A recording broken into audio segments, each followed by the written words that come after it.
नमस्कार दोस्तों, स्वागत है आप सभी का हमारे इस चैनल पर। तो दोस्तों, अगर आप अपनी लाइफ में कुछ नया सीखना चाहते हैं तो इस चैनल को सब्सक्राइब कर देना। हर हर महादेव, जय शिव शंभू। दोस्तों, क्या आपके पितर आपसे नाराज़ हैं? क्या आपको लगता है कि आपके पितरों की वजह से आपके घर की सुख शांति में रुकावट आ रही है और आपके कार्य नहीं बन रहे हैं, या आप संतान की कमी, धन की कमी या कर्ज से परेशान हैं, या आपका भाग्य आपका साथ नहीं दे रहा? तो दोस्तों, इस बार के पितृपक्ष श्राद्ध में अगर आप तुलसी के पौधे में यह चीज़ चढ़ा देते हैं तो आपके सभी पितृ दोषों का तुरंत ही नाश हो जाएगा और आपको मिल जाएगी सभी संकटों और कष्टों से मुक्ति। तो दोस्तों, इस एकमात्र उपाय को करने से आपको धनवान, मालावाल होने से कोई नहीं रोक सकता। आपकी जो भी मनोकामना है वह भी पूरी हो जाएगी। दोस्तों, इस बार 29 सितंबर 2023 से पितृपक्ष शुरू हो रहे हैं और ये बहुत ही दिव्य और दुर्लभ योग लेकर आए हैं। दोस्तों, इस पितृपक्ष में राजयोग, काल सर्प दोष के साथ साथ धन लक्ष्मी योग भी बन रहा है, जिस वजह से इस बार के पितृपक्ष श्राद्ध का बहुत अधिक महत्व बढ़ गया है। और इस पितृपक्ष पर यदि आप तुलसी के पौधे से जुड़ा यह एक आसान उपाय कर लेते हैं तो आपकी सभी समस्याओं का तुरंत ही अंत हो जाएगा।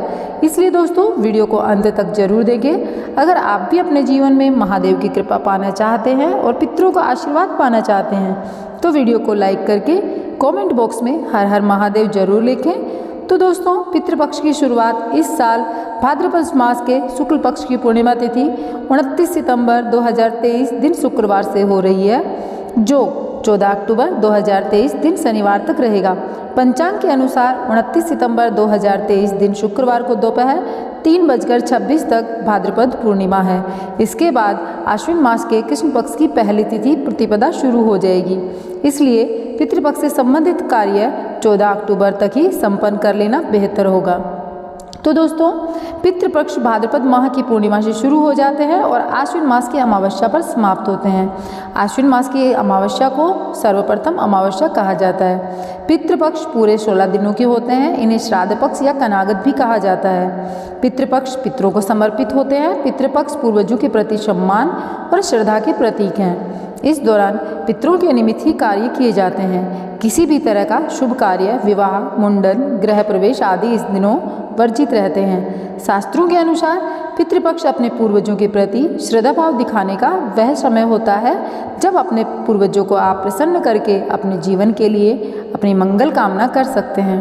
पितृपक्ष में पितरों के लिए तर्पण और पिंडदान का बहुत अधिक महत्व है। मान्यता है श्राद्ध पक्ष में पितृ धरती से किसी न किसी रूप पर आकर के अपने परिजनों तक भोजन लेते हैं। और जैसा कि ब्रह्म पुराण में बताया गया है कि देवी देवताओं को प्रसन्न करने से पहले मनुष्य को अपने पितरों को प्रसन्न करना अति आवश्यक होता है, क्योंकि पितृ उनसे जब नाराज होते हैं तो सभी देवता भी रुष्ट हो जाते हैं।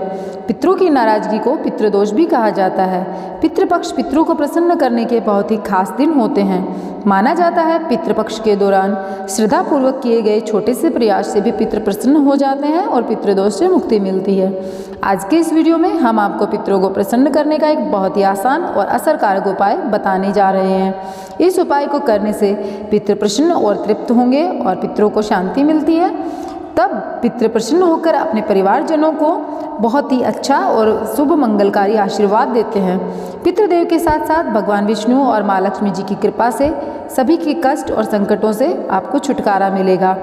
माना जाता है कि भगवान विष्णु और माँ लक्ष्मी जो है उनको पितरों का ही रूप कहा गया है। हमारे पितरों से पहले भगवान विष्णु और माँ लक्ष्मी को ही हमारा भोग जो होता है वो स्वीकार्य होता है। घर में सुख समृद्धि आती है। तो दोस्तों, इस उपाय को सही प्रकार से करने के लिए आपको हमारे इस वीडियो को एंड तक अवश्य देखना पड़ेगा। आगे बढ़ने से पहले आपसे रिक्वेस्ट करते हैं वीडियो को लाइक कर दीजिए और दोस्तों के साथ शेयर भी करिएगा। अगर आपने अभी तक चैनल को सब्सक्राइब नहीं किया है तो चैनल को सब्सक्राइब करके बेल आइकन जरूर प्रेस करें। तो आइए जानते हैं इस उपाय के बारे में। दोस्तों, वैसे तो इस उपाय को आप पितृपक्ष में किसी भी दिन कर सकते हैं, लेकिन इस उपाय को पितृपक्ष में आने वाले गुरुवार या फिर एकादशी के दिन अवश्य ही करना चाहिए, क्योंकि गुरुवार और एकादशी का दिन भगवान श्री हरि को समर्पित होता है। और शास्त्रों में बताया गया है कि भगवान श्री विष्णु ही पितृदेव है, यानी पितरों को प्रसन्न करने के लिए भगवान पितरों के निमित्त श्राद्ध अर्पण हम जब करते हैं तो पहले भगवान श्री विष्णु को ही लगते हैं। सर्वप्रथम अमावस्या पर पितरों के निमित्त की गए पूजा से सभी पितृ प्रसन्न हो जाते हैं और पितृदोष से मुक्ति मिलती है। तो जान लेते हैं फिर इस उपाय के बारे में। आपको क्या करना है, स्नान करके स्वच्छ वस्त्र धारण कर लेते हैं और ध्यान रखें इस उपाय को करते समय भूलकर भी काले रंग के वस्त्र आप ना पहने। इसके बाद आप एक पात्र में शुद्ध जल लें और आप इस उपाय को करने के लिए तांबे के पात्र का इस्तेमाल बिल्कुल ना करें। अब इस जल को आप 1 चम्मच कच्चा दूध डालें और इस जल में एक चुटकी शक्कर भी डाल लें। शक्कर डालने के बाद अब आप इस पात्र में एक चुटकी साफ पिसी हुई हल्दी मिला लें। हल्दी भगवान श्री विष्णु को बहुत ही प्रिय है, इसलिए भगवान विष्णु को प्रसन्न करने के लिए भगवान विष्णु की पूजा में हल्दी का अवश्य ही इस्तेमाल करना चाहिए। अब आप एक दिया लें, आप मिट्टी का या आटे का या फिर पीतल का दिया कैसा भी ले सकते हैं, लेकिन ध्यान रखिएगा शुद्ध घी का ही होना चाहिए। अब इस दिए को जल से लेकर के आप तुलसी के पास लेकर जाएं। जल से आप अच्छे से साफ कर लें, फिर तुलसी जी के पास लेकर जाएं। दोस्तों, सनातन धर्म में तुलसी जी का विशेष महत्व बताया गया है। हिंदू धर्म में मान्यता है कि तुलसी के पौधे की जड़ में सभी तीर्थ, मध्य भाग तन में सभी देव देवता और ऊपरी शाखाओं में सभी वेद यानी चारों वेद स्थित हैं। पद्म पुराण में उल्लेख है कि तुलसी जी का एक पौधा जिस जगह होता है वहाँ ब्रह्मा, विष्णु और महेश निवास करते हैं। तुलसी जी की सेवा करने से व्यक्ति के महापटक संपूर्ण पाप नष्ट हो जाते हैं। तुलसी जी को हरिप्रिया भी कहा जाता है। हिंदू धर्म में तुलसी जी को व्यक्ति के मुख में डाला जाता है जब व्यक्ति की मृत्यु हो जाती है। धार्मिक दृष्टि से इसका बड़ा महत्व है। कहते हैं तुलसी हमेशा भगवान श्री हरि के सिर पर सजती है। तुलसी धारण करने वाले व्यक्ति को यमराज कष्ट नहीं देते। मृत्यु के बाद परलोक में व्यक्ति को यह दंड का सामना नहीं करना पड़ता। कहने का मतलब है कि कहा जाता है कि यमराज के पास जाने पर पापी व्यक्ति को बहुत ज़्यादा कष्ट दिए जाते हैं, लेकिन अगर तुलसी की पूजा की जाए और तुलसी की सेवा की जाए तो वो कष्टों से आपको मुक्ति मिलती है। और अब आप बात करते हैं तुलसी का जो पत्ता है वो मरते समय व्यक्ति के मुख में क्यों रखा जाता है। कहा जाता है कि मृत्यु के समय तुलसी का पत्ता मुख में रहने से प्राण त्यागते समय होने वाले कष्टों से बहुत ज़्यादा राहत मिलती है, क्योंकि यह सात्विक भाव को जगाता है। पितरों को प्रसन्न करने के लिए तुलसी जी का पूजन अवश्य ही करना चाहिए। शास्त्रों में बताया गया है कि तुलसी जी की सुगंध माँ लक्ष्मी जी को अपनी तरफ आकर्षित करती है। तुलसी का पौधा जिस जगह होता है उस परिवार में कभी भी किसी भी प्रकार का कोई कष्ट या संकट नहीं आता है और पितरों की आत्मा को शांति और तृप्ति मिलती है। इसलिए पितृपक्ष में तुलसी का पौधा यदि आपके घर में नहीं है तो अवश्य लगाएं और सही विधि से तुलसी जी का पूजन करें, तो इससे पितृ प्रसन्न होंगे और उनके आशीर्वाद से जातक के जीवन में आने वाली सारी दिक्कतें दूर हो जाएंगी। तुलसी जी का पूजन करने के लिए आप जल और दिया लेकर तुलसी के पौधे के पास जाएं। अब आप पूर्व दिशा की तरफ मुंह करके खड़े हो जाएं, यानी आपको ईशान की तरफ मुंह करके खड़ा होना है जहां से सूर्योदय होता है। इसके बाद आप भगवान विष्णु जी और माता लक्ष्मी को प्रणाम करें, तुलसी माता को प्रणाम करें, पितृदेव को प्रणाम करें। फिर भगवान विष्णु के 12 मंत्र ओम नमो भगवते वासुदेवाय इसका जाप करते हुए तुलसी जी पर यह जल अर्पित कर दें। जल अर्पित करने के पश्चात अब आप तुलसी जी के सामने शुद्ध घी का दिया जलाएं। फिर आप भगवान विष्णु के इसी मंत्र ओम नमो भगवते वासुदेवाय का जाप करें और तुलसी जी की 11 परिक्रमा करें। तुलसी जी की परिक्रमा करने के पश्चात अब आप तुलसी जी को प्रणाम करें और भगवान विष्णु जी के महामंत्र ओम नमो भगवते वासुदेवाय का 108 बार जाप करें, अगर आप संभव करते हैं तो, मतलब कि अगर आप असमर्थ नहीं हैं तो। अब आप तुलसी जी के चरणों की राज्य यानी कि तुलसी जी के पौधे के पास से थोड़ी सी मिट्टी उठाकर उसे अपने मस्तक पर लगें और फिर भगवान विष्णु और माता लक्ष्मी जी को प्रणाम करें और तुलसी माता को प्रणाम करें। अब भगवान विष्णु जी और माता तुलसी से अपने पितरों की तृप्ति और शांति की प्रार्थना करें।